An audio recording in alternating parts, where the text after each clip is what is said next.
Kirk digs in. Hitters count. Launches it!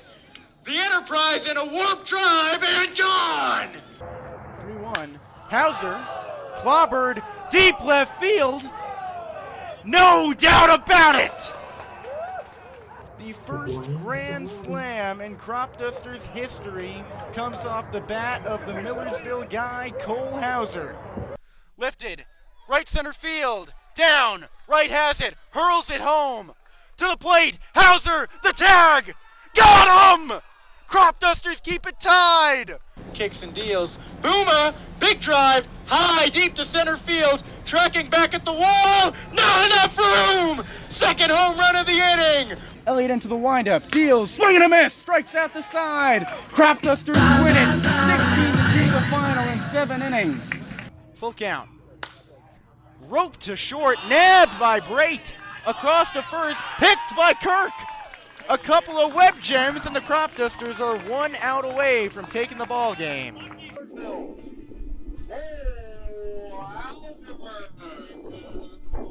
Cole Hauser digs in to start off the bottom of the second. Crop Dusters lead 3-0 over the Gaithersburg Giants.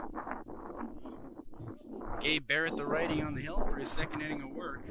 Not too happy with his work in the first. And that's been symptomatic of how it went for him. A lot of wild pitches for him. 2 in that first inning. 1-0 now for Hauser. Cole Hauser, someone who showed off his speed capabilities. Monday night at the DC Grays, he stole 3 bases.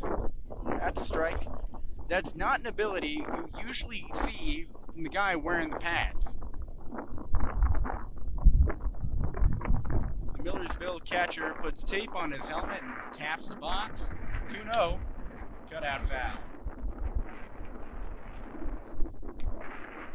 Excuse me, it was 1-2. That's on me. On deck, Coleman Calabrese. Calabrese, after struggling a lot this season, had a relief of an outing on Tuesday night, with the Braves. 1-2, low for a ball. In that game, Calabrese recorded his first 2-hit ball game, scored a couple of runs too.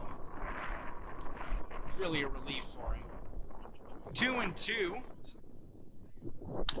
Popped up out of play, right side.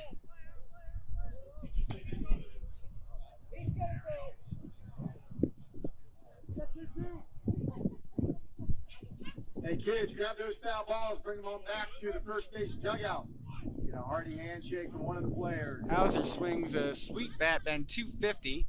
Already driven in an RBI in just 2 games. Third base side, charging on it, across the body, off the bag, and not in time anyway.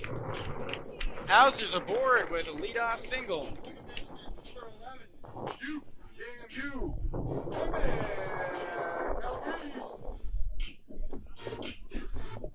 Calabrese looking for a continuation. Anyone who didn't play Friday night on this Crop Dusters roster has had plenty of rest.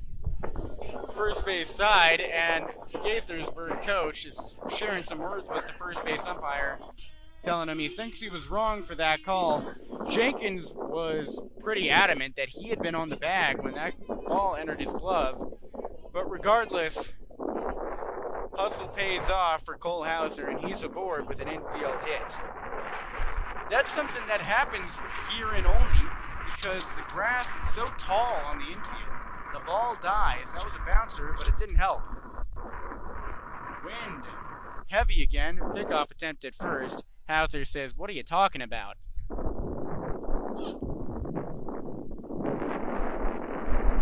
No count to the righty, Calabrese. On the way. Lines it, center field, on his horse overhead. Calabrese one-hops the fence. Hauser rounds third. Throw in, not in time, not even close. Coleman Calabrese. He's finally hit his streak, and he's standing on second base proud with a double. 4-0 Crop Dusters.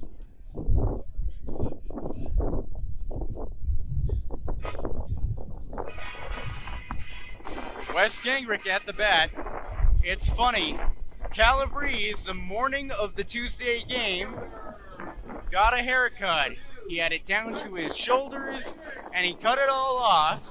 And now, whatever the weight shifted for him with the hair loss, the flow is working short for him.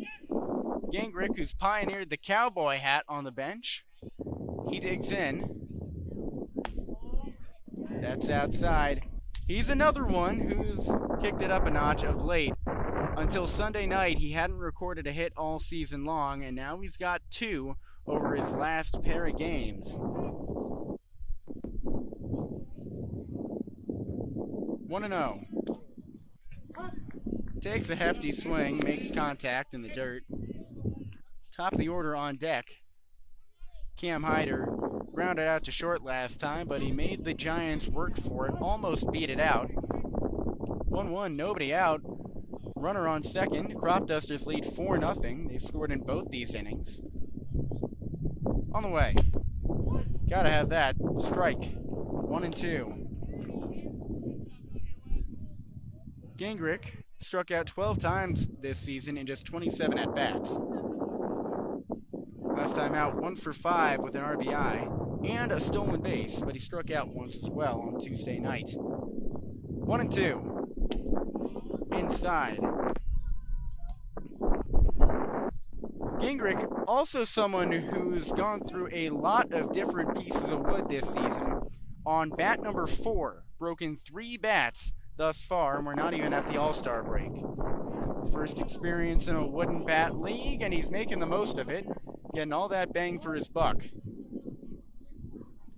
2-2, nobody out. Calabrese on second base. Barrett from the stretch. Bounced out right side. Fielded by Jenkins, first out of the inning, but Calabrese stands on third. Top of the order up. Productive out for Right Gingrich. fielder, number 1. That's Salisbury. Cameron Hyder.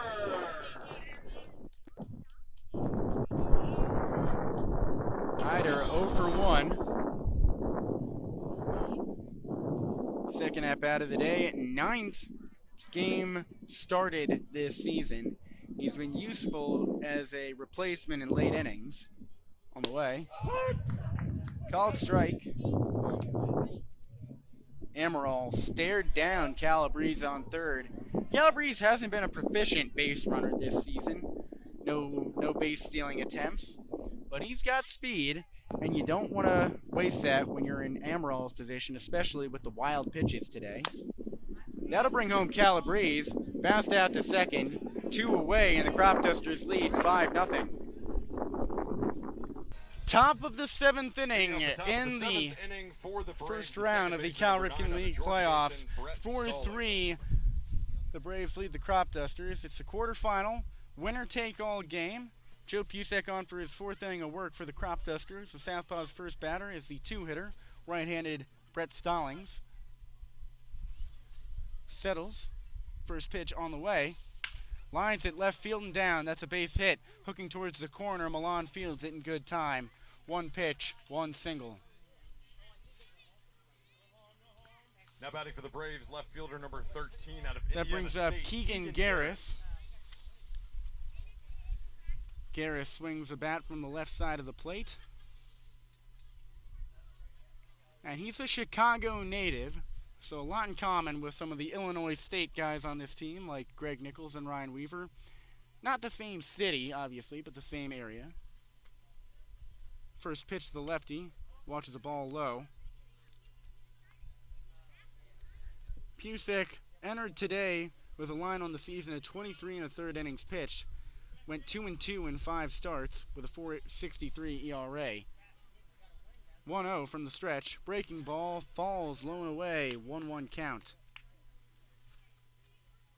Last time that Pusek pitched before today went 6 innings against the Thunderbolts on Tuesday, July 19th, at home. Allowed 2 runs, 4 hits, 1 walk, 6 strikeouts, and a win.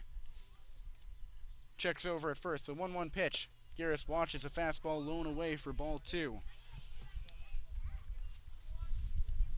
Pusek threw one of the highest pitch counts of the team this season last time out, 96 pitches. 2-1 from the stretch. Breaking ball falls backdoor for a strike, 2-2 count.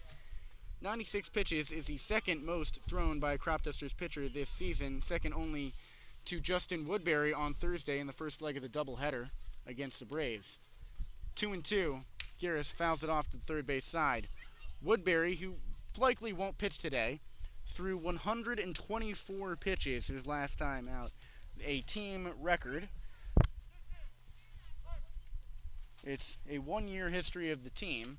However, records are records. 2-2 to Garris. The pitch from the stretch reaches and fouls it off the end of the bat. Missed everything but stitch number 216 to stay alive. Nobody out. Runner on first in the top of the seventh inning. 2-2 count for Garris still. It's a 4-3 lead for the Braves. Pusek has only allowed 2 hits in its 3 innings. 2-2 again. Breaking ball, swing and a miss. Garris turned around 360 degrees to face the hill again just to see the man who put him in the grave. 1 away. Now batting the first baseman, number 27 out of Randolph. Miles Macon, Webb at the Miles dish, Webb. batting from the right side, 1 for 1 with a pair of walks. Stole a base after reaching on a hit in the first inning. Scored after a walk in the third. First pitch to the righty. Line drive, right center field. Coster chasing. That ball is down in the gap against the wall. Picked up by Mershon. Hurls it to the infield. The relay caught by the shortstop, and the runners hold at second and third. 1 out double for Miles Webb. He's 2 for 2, having one of Now his batting for best the Braves, performances designated of hitter the number season. 42 out of George Washington, Mike Cohn. That brings up Mike Cohn. He sent a lethal drive earlier in the game, hit a grand slam that has accounted for every single one of Metropolitan South County's runs. Now he's got an opportunity to drive in 1 or 2 more. If he can get the same pop in his bat, it would be 3.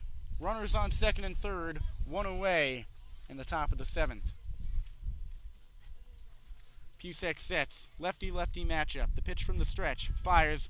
Heavy swing and a miss from Cohn. Dropped to one knee out in front of the breaking ball. I would guess he was expecting something a little faster. Pusek stares on. 0-1 count. The pitch. Line drive into right field over the leaping second baseman Baumhofer and down. Mershon fields it. 1 run will score. Hurls it home. It's cut off by Kirk. And there's runners on first and third. 5-3 Metropolitan South County over Olney. Now batting for the Braves, the right fielder, number 1 out of Hartford, Quinn Madden. Mike Cohn having the game of the season after just 6 RBIs throughout the regular season campaign. He's got 5 today. Quinn Madden at the plate now. Runners on first and third. He's a righty. Pitch from Pusek.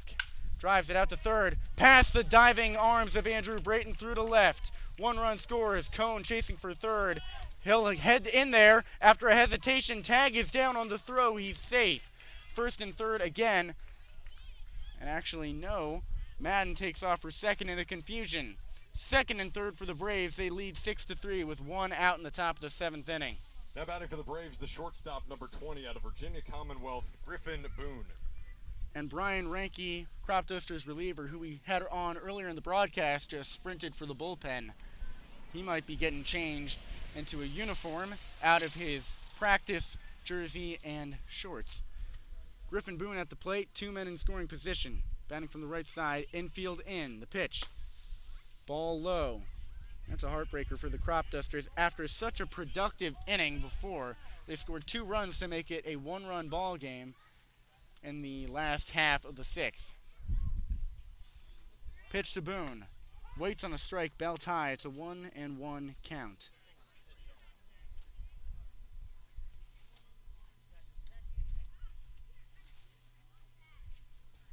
Pusek settles.